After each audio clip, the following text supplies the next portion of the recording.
Si vous souhaitez soutenir cette chaîne, n'hésitez pas à liker et à vous abonner. Merci. Les amis, bonjour.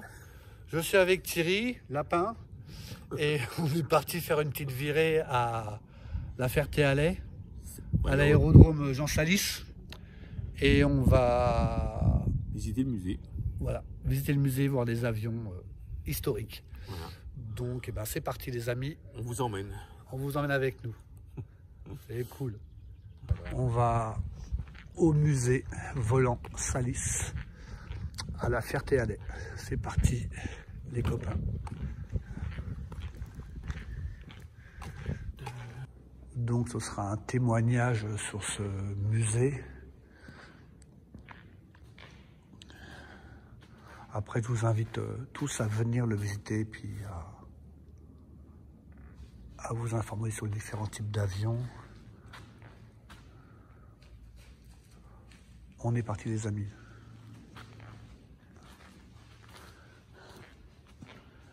Fallait pas avoir peur. Hein. Quand tu vois la fragilité des avions, t'as vu les structures en toile, c'est incroyable quand même. Hein. Ils étaient courageux, c'est sûr. Regardez les amis, un moteur en étoile.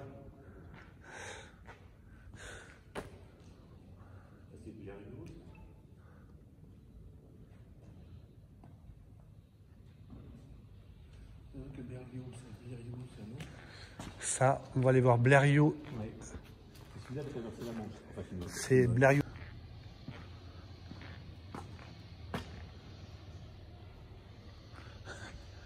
Qu'est-ce qu'on rigole? L'ESPAD?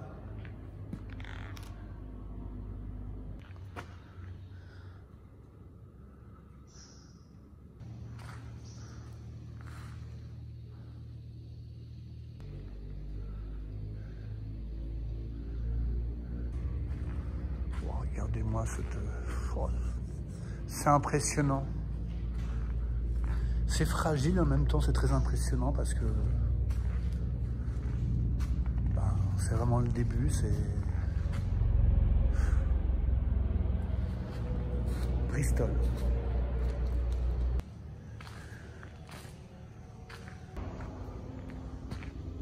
L'angle d'attaque de l'hélice est protégé ou renforcé avec du cuivre.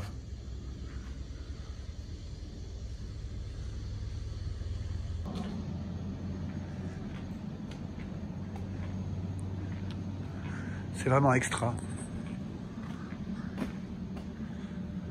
Bon, plus compliqué à entretenir que les voitures de collection, vous me l'accorderez. Et puis là, faut pas se tromper. Hein. Regardez-moi ça.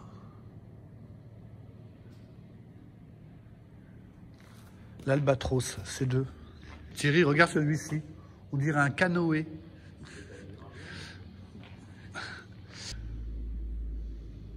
Hydravion. Oui, oui, oui. Puis sa forme, ça fait vraiment canoë, quoi. Ah oui, bien sûr, on fait la forme d'un bateau.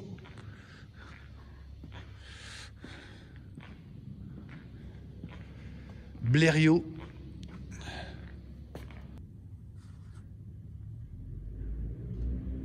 Tu aimerais bien faire un tour en avion comme ça?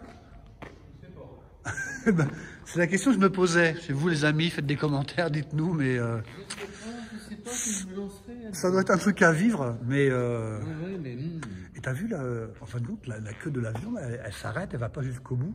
T'as vu la structure qu'il y a, qui reprend la queue de l'avion? Ouais, mais c'est... Waouh! Fallait oser quand même, hein? Cette grande structure-là... C'est impressionnant. Bon les amis, j'espère que ça vous plaît. On fait juste une vidéo témoignage. Hein. Si vous voulez plus de renseignements, comme je vous l'ai dit tout à l'heure, venez à La Ferté-Alais, à l'aérodrome Jean Salis, et étudier toute cette histoire, quoi. Tu veux pas faire l'aviateur, là? Vas-y, va faire l'aviateur, là, Thierry.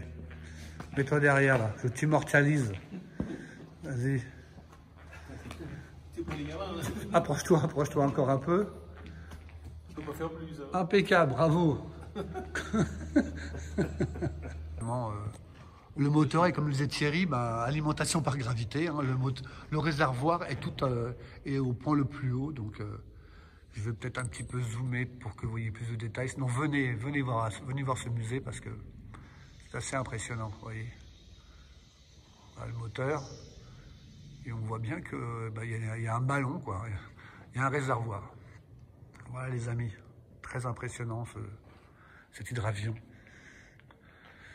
Allez, on continue dans les autres hangars. Bon, les amis, donc là, on était vraiment dans les avions, les prémices de l'aviation. Et là, on va progresser dans le temps, avec des avions plus modernes. Donc là, on était dans des avions 1900. Et là, on arrive sur des avions qui doivent être un peu plus, entre guillemets, un peu plus récents. Là, en 1928. Donc, on voit les structures déjà sont un peu moins frêles. Il y a des tubes en aluminium, les moteurs en étoile. En tout cas, celui-ci, qui est un DeWatting, je ne sais pas comment le prononcer. Mais comme vous pouvez le voir, les structures de train à avant sont sont moins rudimentaires. Et le moteur en étoile, quand même assez impressionnant. Il fallait quand même le concevoir, hein, ça paraît rudimentaire, mais sur un plan mécanique, c'est quand même comme un fort bagage technique pour pouvoir faire voler un engin de ce type. Là, on est sur un Morane 1930.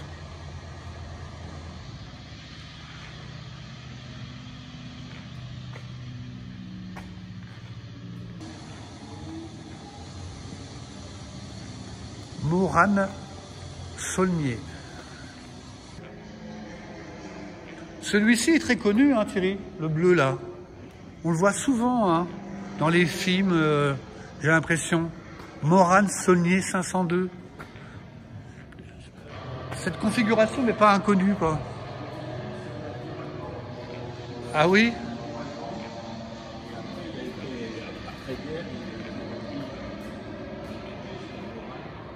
D'accord.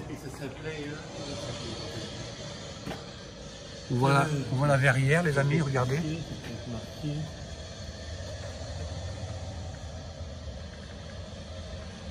Oui, le Storch. Storch. Storch. En 1943, l'usine maçonnière sous la confie aux constructions d'un avion allemand. Le Storch.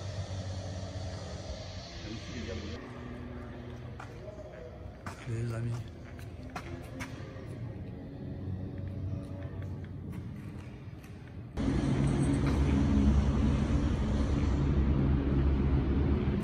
Thierry, je crois qu'il y a un avion qui a décollé là-bas, non? Nord 3202. 170. Donc ça ressemble beaucoup furieusement, je pense, à un avion de voltige. Aux couleurs de la France, bleu, blanc, rouge.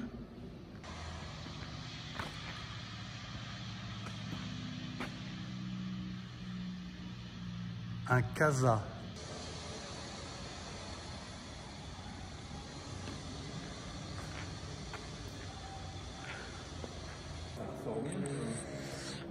Alors, ça, c'est de l'alu poli. Oui. Et non brossé, voilà, monsieur. C'est bien ça? Oui. Exact.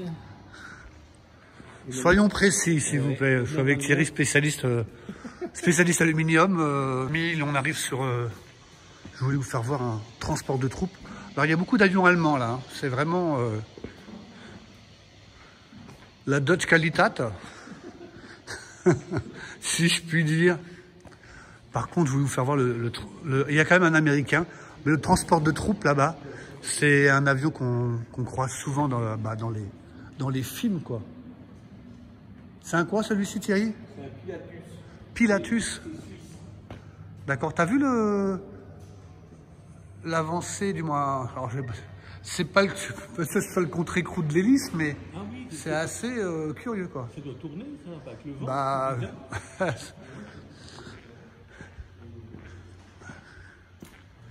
Alors on va aller voir celui qui m'intrigue le plus, quoi. Là c'est un Feiseler, je sais pas comment prononcer ça. Je vous laisse faire.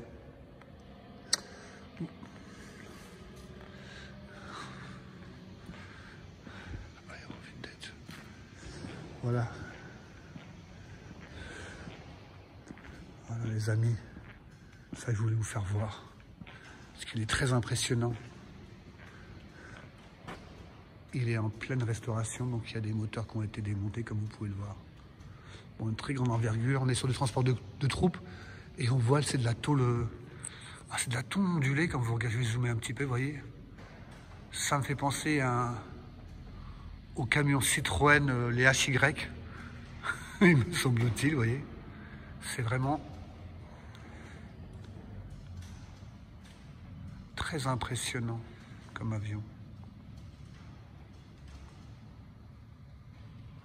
On va essayer de s'approcher, de le voir sur un angle différent. Ça, on dirait un T6. Ça me rappelle un ami dont son père avait été pilote et je crois qu'il pilotait des avions comme ça. Bon, je suis pas sûr que ce soit un T6. Je vois pas de... Mais en tout cas, il en a un peu la forme. On continue les amis. Hilaire, c'est un Hilaire.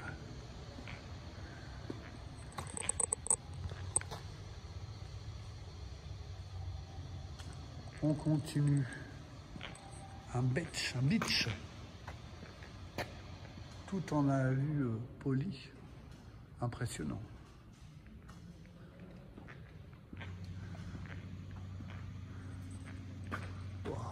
C'est aussi impressionnant. Les amis, regardez-moi ça.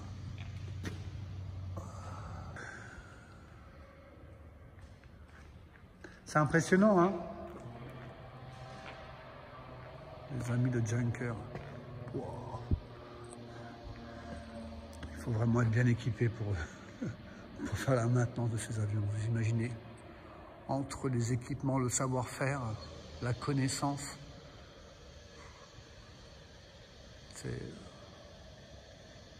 c'est un travail de passionné, j'allais dire de forçat, peut-être pas, mais bon. C'est beaucoup de retraités qui viennent, retraités de l'armée de l'air, de l'aviation civile, bien sûr, qui viennent aider l'association Jean Salis, j'imagine. Ah, les amis, le Junker 52, je voulais vous le faire voir un peu dans sa globalité. Il est vraiment immense et il est mythique.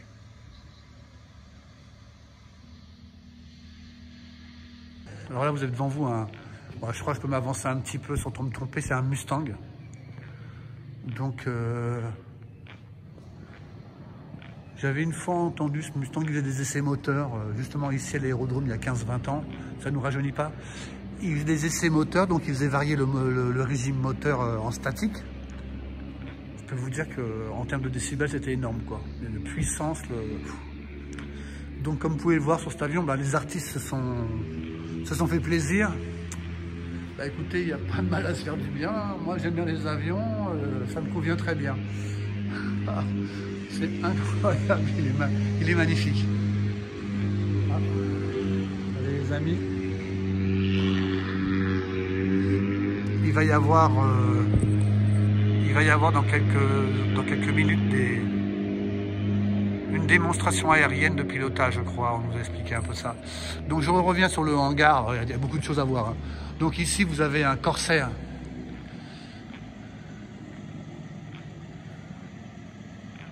Donc, alors, c'est un Corsair exactement, F4U5N.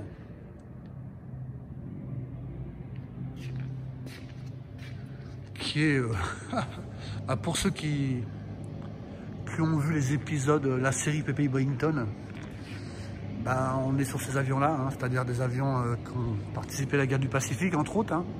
Et comme vous pouvez le voir, ben, ces ailes se replient pour qu'ils puissent être rangés dans les hangars et dans les porte-avions surtout. Pour que son emprise au sol soit moindre. Donc c'est très très impressionnant comme bécane. Waouh!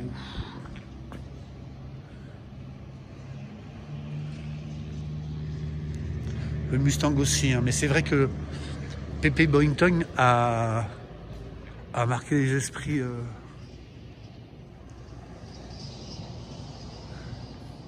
avec ce très bon feuilleton, puis ses avions a rendu ses avions mythiques. Pink Lady, The Pink Lady, les amis. Regardez, c'est une forteresse. C'est peut-être celle-ci que j'avais vue il y a quelques années. Alors, on est sur une forteresse volante, les amis. Alors, Deuxième Guerre mondiale, hein, comme tous les avions qui sont ici. Hein. Alors, c'est que vous dire. J'ai l'impression d'avoir le Faucon Millenium devant les yeux. Il y a un peu cette impression, quoi. Alors, si je puis dire, c'est énorme. C'est dingue, hein, c'est Deuxième Guerre mondiale, mais c'est quand même, mécaniquement, c'est d'une complexité, d'une maintenance. De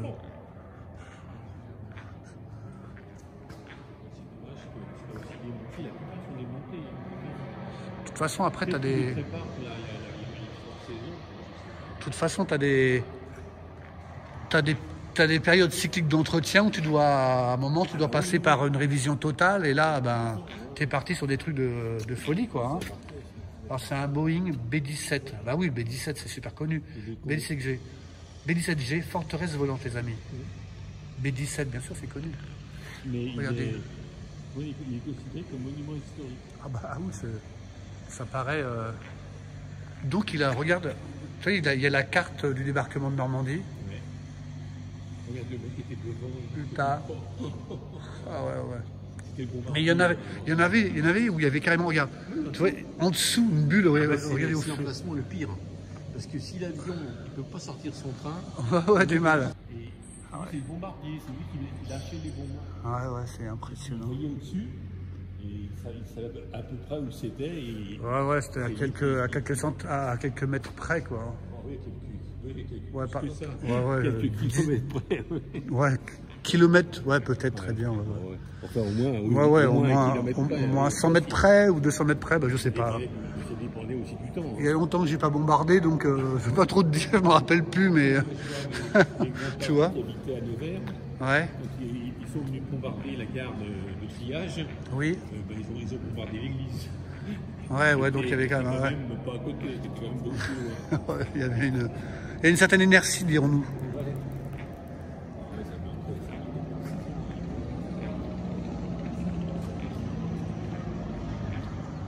T'as vu celui-là aussi, là, regarde. Ça, c'est connu, ça, hein. Spitfire, anglais, avion anglais, les amis. Spitfire, ouais, il est connu, hein. Il est très élégant en plus, hein. Il est vraiment très beau, hein. Ah bon, on se refuse rien, hein. En temps de guerre.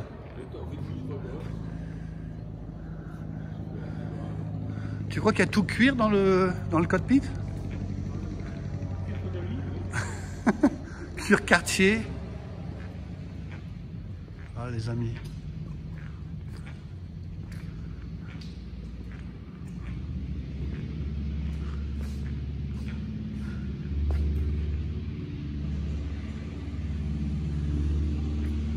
T'as vu, il y a un petit hublot là. T'as vu pour l'observateur là derrière?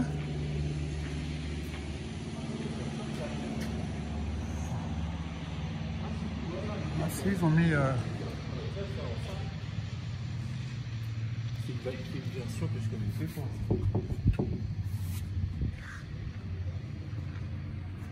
Ah les amis, j'espère que ça vous plaît. Ça change un peu des voitures, hein. Il n'y a pas que les voitures dans la vie.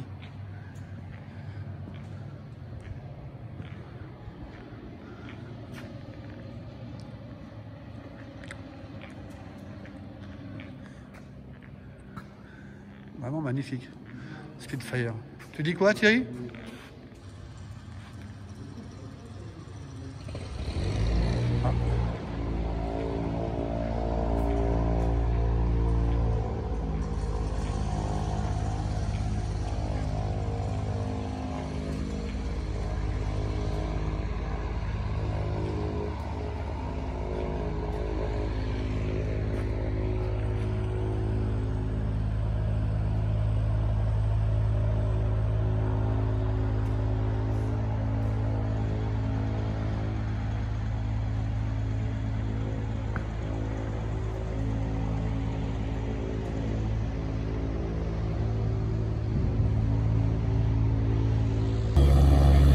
Ouais.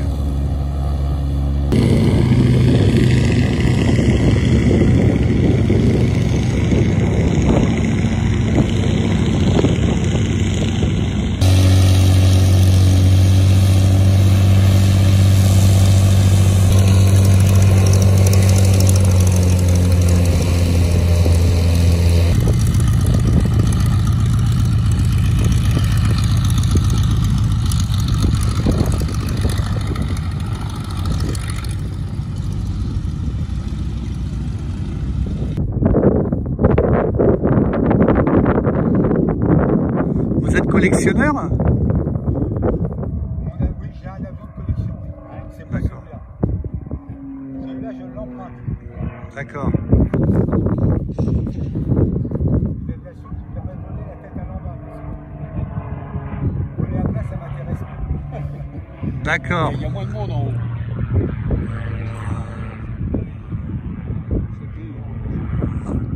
Alors les amis, ça fait très haut. Mais il fait de la voltige.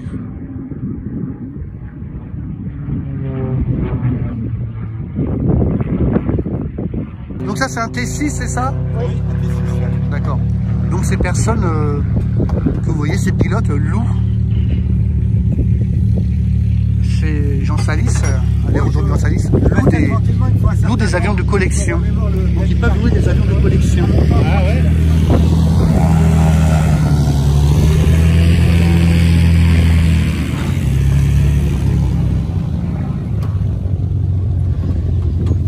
Et ça change beaucoup au niveau pilotage, les avions de collection par rapport à ce que vous aviez avant? Ouais, ça c'est des avions très anciens, donc il faut voilà, le moteur est particulier, voilà, C'est un peu comme une vieille voiture au niveau du freinage, faut anticiper, des choses comme ça? C'est la même chose, plus ou moins? Ouais. Très bien. Tu vas nous rappeler quand tu auras fini ton vol? Bah, quand j'ai fini le vol, s'il n'y a personne, je le mets là. Ouais, comme ça nous on pourra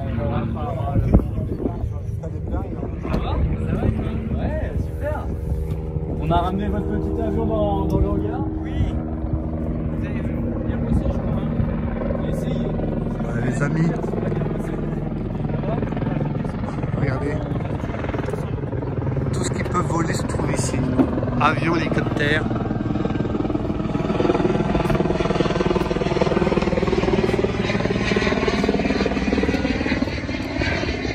C'est pas la classe, les amis, franchement. Derrière, c'est un pilote de ligne. Pardon? Derrière, c'est un pilote de ligne. D'accord. Mais c'est vous à l'avant qui avez les commandes là? C'est moi qui les commande. En fait, les avions d'école qui formaient la Deuxième Guerre mondiale, les pilotes D'accord, les commandes sont... sont doubles et l'instructeur était là. D'accord, très bien. Et l'avion de vos rêves, ce serait quoi? Celui qui est dans le hangar là-bas. Il y en a plusieurs. Spitfire. Le Pitfire? Ouais. D'accord, l'anglais quoi. L'anglais, ouais. D'accord. Parce que le Mustang, c'est un camion. Ah, le Mustang, c'est un camion? Ah ouais, c'est un camion. D'accord, et le Corsair? Ah oui, non, le Corsair. Ah ouais, entre le Spitfire et le Corsair, je sais. Après avoir vu Pepe Boyington, on aime tous à deux. Ah ouais. Tout le monde beaucoup de gens aiment le Spitfire, mais le Corsair a son charme aussi. C'est simple, le Corsair, il est simple et simple.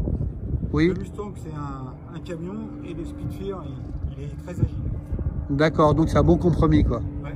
Bon, très bien, bah, écoutez, bon vol. Merci. Voilà. Quand vous m'avez parlé des avions tout à l'heure, les Mustangs et tout ça, vous les avez loués?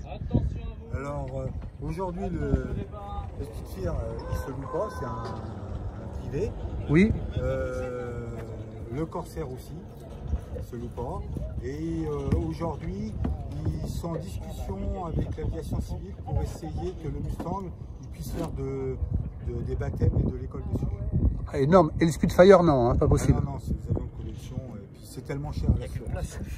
Ah, oui, d'accord. J'ai une petite question au niveau du Spitfire. C'est quoi ces deux hublots qui est C'est parce qu'ils mettaient des caméras à l'intérieur, c'est pour la reconnaissance. Ah, d'accord. Il y avait un système de caméras et c'était les hublots pour les caméras. D'accord, parce que il ne peut pas mettre quelqu'un là-dedans. Non, non, il n'y avait personne.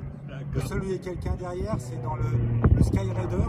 Ouais. Il y a la petite porte et il y avait quelqu'un qui était un mécano qui pouvait être transporté à l'arrière. Ah, il y a un d'accord. siège et le Mustang il est en biplace. D'accord. Génial. Ah, ouais. Et par rapport au Corsair, les baptêmes en Corsair, ça pourrait être effectif quand? Pardon?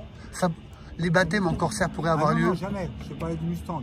Ah. Le Corsair il est monoplace, il restera monoplace. D'accord. Et le Mustang pour des... Bah, je sais pas, peut-être un jour. Mais ça pourrait arriver, quoi. C'est un projet. Ce serait énorme, je pense. Mais au niveau européen, c'est rare, non? En Europe? Non, il y en a en Angleterre. Ouais. D'accord. Très bien. Il y a qu'en Angleterre et aux États-Unis, il n'y en a pas. Il y a même des baptêmes en Fuga Magister. Ah oui, après, c'est les avions école, parce que le Mustang, il n'était pas avion école, c'était un chasseur. Oui, donc c'est il un était chasseur. modifié pour pouvoir faire D'accord, pour faire un biplace, c'est ça? 10 places. Donc il y en a très D'accord. Très bien. Oh, super. peu. Quand je pourrais mettre en route. Tu lances l'hélice, Thierry? Tu lances l'hélice? Les amis, on va se pousser pour pas... Oui, oui. Oh, le look, t'as vu le look? C'est énorme. C'est vraiment très sympa.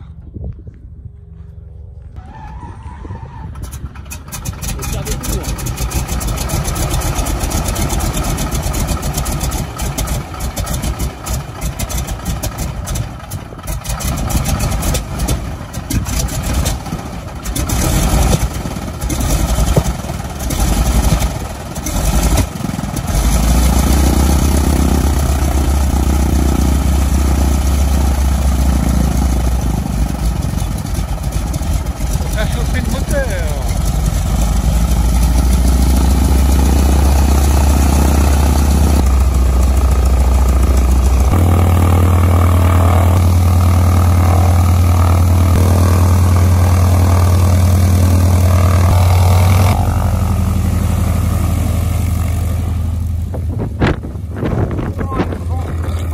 Oh, le souffle.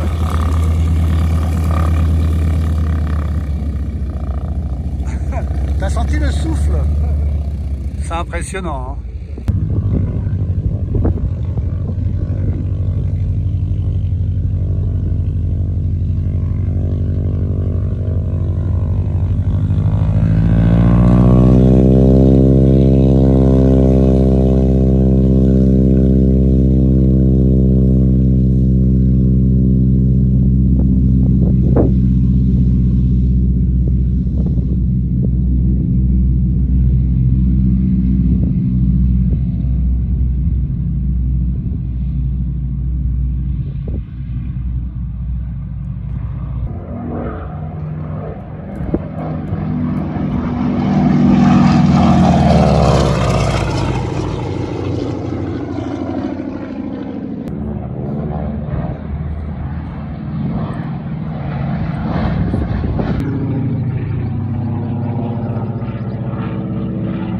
Pour les baptêmes de l'air, vous pouvez aussi faire ça en hélicoptère. Donc là, en l'occurrence, c'est marqué dessus, c'est un Airbus qui est vraiment très élégant, magnifique, très impressionnant. Vous pouvez voir la turbine à l'arrière, là. Turbine. Magnifique.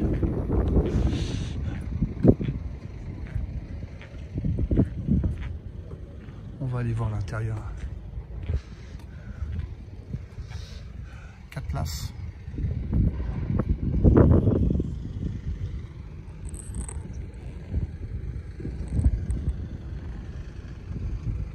Magnifique. Des commandes au pied. Le manche. Tu as le manche, comme dirait Scarface.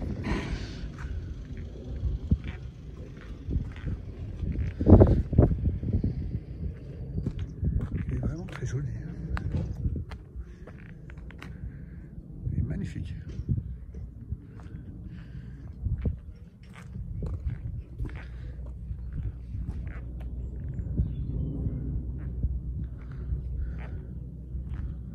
Il est somptueux cet hélicoptère. Airbus Industrie, hélicoptère.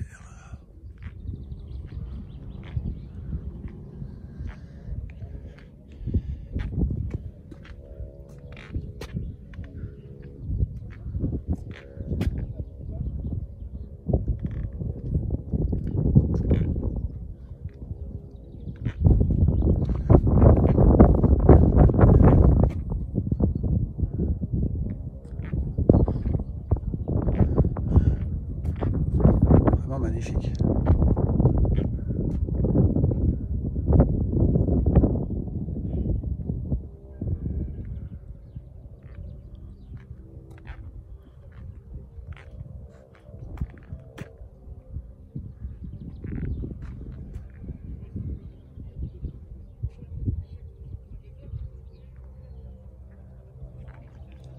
Magnifique.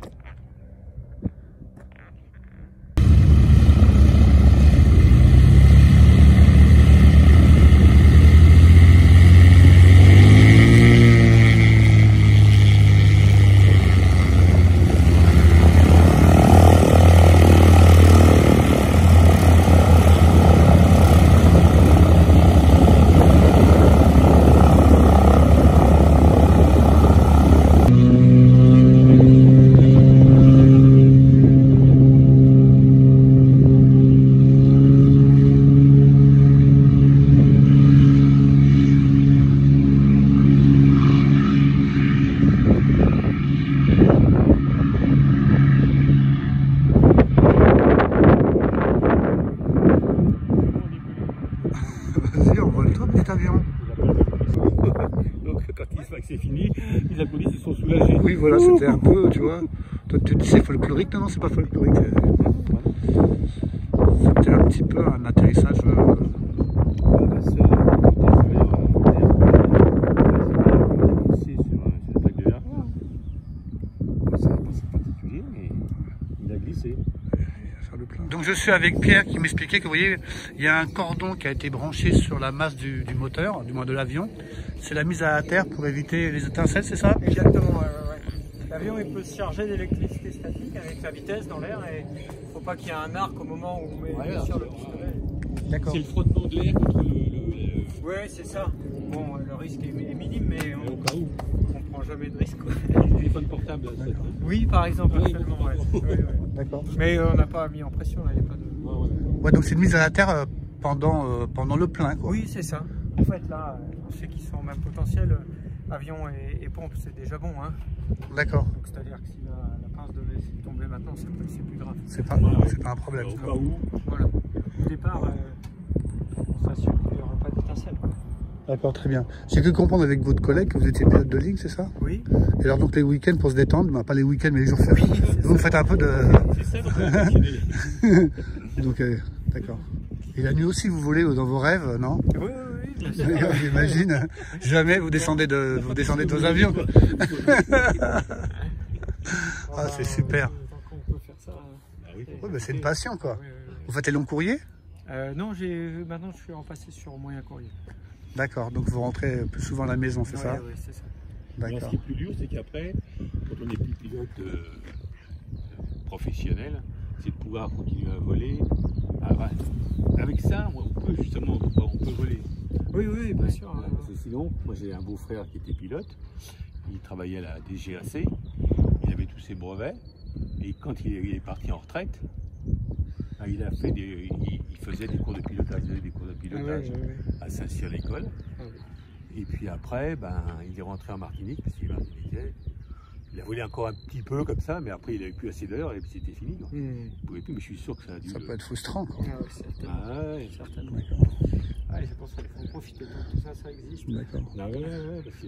Puis vous voyez sur l'avion de collection comme ça, vous vous demandez, c'est quoi c'est une antenne ça qu'on voit comme ça? Cet avion-là, Regardez. celui-là même, là, qu'on voit ici, il a été construit en 1940. Oui. Et c'est son équipement d'origine. Donc là, c'est juste un mât de bois qui servait à mettre le fil d'antenne pour la HF qui courait jusqu'à la dérive là-bas. Ok. Et c'est quoi la sphère, là, le réservoir qu'on voit au fond là? C'est le, comment je peux dire, c'est le radome pour une antenne Gogno. Donc c'est une antenne circulaire mais qui tourne.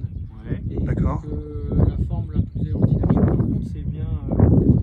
Voilà, une goutte d'eau comme ça. Là. D'accord. Donc c'est pour l'aérodynamisme. La Gonio, c'est quoi la radio Gonio?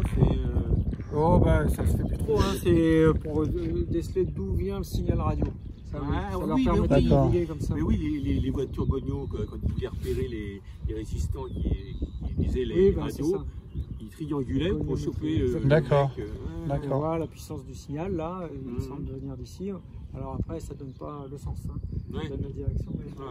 Mais avec 3 voitures, ils faisaient une trigonométrie, ils arrivaient à trouver l'endroit où était le gars. D'accord. Et alors le fait de piloter des avions de collection, c'est quand même extra, j'imagine. Hein? Ah oui, c'est fabuleux, c'est fabuleux. Ah bah, surtout ici, on peut faire des choses qui existent probablement nulle part ailleurs, ou vraiment. En Europe ou Ouais, même aux États-Unis, faire du solo sur un avion comme ça sans l'acheter. Ouais. C'est rare, hein. Ouais, c'est difficile. Ouais, il n'y a pas beaucoup d'endroits. On peut faire du T6, c'est quand même formidable, du T28 ici. On a vu les locations, du moins en tout cas location, en tout cas baptême de l'air. Oui. Même ça, je m'attendais pas qu'on puisse faire le baptême de l'air sur des avions de collection. Quoi. Oui. Le plus vieux qui est ici pour faire des baptêmes, hein, parce qu'il y a plus vieux encore. C'est un. Est-ce qu'il est là? Non, il n'est pas encore revenu. C'est un Traveler de 1928. D'accord. Il aura bientôt 100 ans. Ouais, donc structure bois, toile et tout. Du moment qu'il est en tout oui. sont changés. Le moteur a été refait 100 fois depuis. Et vous avez essayé, non? Ah oui. Ça doit être beaucoup d'émotions, j'imagine, parce qu'on doit penser aux anciens qui ont construit ça. Oui, c'est ça. Puis ce sont des avions qui ont beaucoup de personnalité, donc ils ont chacun leur petite particularité. C'est pas toujours très facile. Hein, oui. Mais c'est pour ça qu'on les aime d'ailleurs, parce qu'ils sont un peu comme les voitures, un peu comme les AC Cobra, qui sont très bruyantes, mais on les aime pour leurs défauts, quoi, entre guillemets. On n'est pas l'automobile du tout, mais j'imagine que c'est un petit peu la même démarche. C'est ça, voilà. C'est des avions rustiques, des voitures rustiques, ça je veux dire quoi. Oui, et avec leur spécificité. Et alors, vous avez essayé de piloter le Blériot? Non. C'est spécial. J'imagine que c'est spécial. Parce qu'il n'y a pas d'aileron, c'est le gauchissement de l'aile qui fait qu'on peut faire manœuvrer. C'est sur la portance, c'est ça, pour tourner? Ouais, c'est ça, ils tordent l'aile. C'est dingue. Ça va être gonflé quand même, c'est la manche avec ça. Ah ouais, c'est sûr. Oui, ils l'ont fait plusieurs fois, oui. Ici, Jean Salis, je crois, l'a fait. Ouais, la famille. Et puis le fils, après, je crois, l'a refait aussi. Ils l'ont fait plusieurs fois. Salut. En Méditerranée aussi, vers Bizerte. Ouais. Les trajets de Roland-Garros. Il n'est pas un tennisman, comme beaucoup de gens. On aurait pu croire. C'est un peu plus maintenant, parce que régulièrement on le dit à la télévision, Roland Garros c'était un pilote, c'était pas un tennisman. Mais il y a encore des gens qui ne le savent pas. C'est sûr. Qu'est-ce qu'il y a à faire sur la pompe pour qu'elle Je sais pas. Ça marchait là-bas à la carte? Bah ouais, je l'ai dit, mais qu'est-ce que j'ai oublié? Je sais pas, les lampes, les capricieuses, les frigo. Ça va être tout validé, tout? Ah bon, voilà. Ah, mais terminé. Ah bah non, il y a... Ben non. J'ai décroché, il ne s'est rien passé. Bon, bah j'ai recommencé. Bah ouais, mais on va faire raccrocher de toute façon, il n'y a plus de vie. Dis-moi Pierre, le plein, c'est combien de litres? Alors c'est du kérosène, c'est ça, on est d'accord? Non, c'est d'essence sans plomb. C'est d'essence sans plomb? C'est du 100 d'octane, vous voyez, hein, c'est pas... D'accord. Non. Kérosène, c'est pour les turbines comme ça, les réacteurs, les turbines. Et donc le plein, combien de litres là? Je ne dis pas de bêtises, j'ai grosso modo, 2 fois 55 gallons américains. On ne doit pas être loin des 400 litres. Quoi. 400 litres? Ah bon? C'est 2 fois 55 gallons, hein, c'est ça? Hein? C'est 2 fois 55 gallons le plein sur cet avion. Ouais, 2 fois, ouais.